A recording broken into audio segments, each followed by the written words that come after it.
Assalamu alaikum. Earlier this week, Telegram's founder and CEO Pavel Durov was arrested at a Paris airport. French authorities have now extended Durov's detention, citing an ongoing investigation into Telegram's alleged involvement in criminal activities, including money laundering, drug trafficking, and cyberbullying. However, some analysts claim that the arrest could be politically motivated, connected to Telegram's perceived ties to Russia and Russia's controversial role in recent global politics. Another possible explanation might be Telegram's role sharing unfiltered news, particularly in war zones and politically sensitive areas.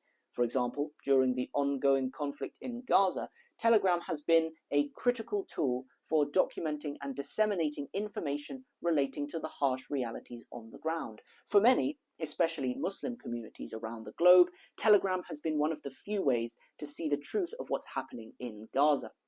Now, some Western nations champion themselves as the guardians of free expression, condemning censorship in other countries whilst promoting the ideals of open communication. However, those that leverage this principle to challenge the dominant narrative are sometimes made subject to severe consequences. Perhaps Durov is facing a similar fate. If Telegram is silenced or heavily moderated due to this crackdown, what will that mean for the millions who rely on it to see what's happening in the world? Telegram has stated that it abides by European Union laws, including the Digital Services Act, and that its moderation practices are within industry standards. However, that may not be enough to satisfy governments that see this platform as a challenge to their authority. The Russian embassy in France has already demanded consular access to Durov and has accused the French government of evading engagement on the issue. Meanwhile, the French President Emmanuel Macron has denied any political motives behind the arrest, insisting that France remains committed to freedom of expression. It's worth noting that Durov has been at odds with the Russian government as well.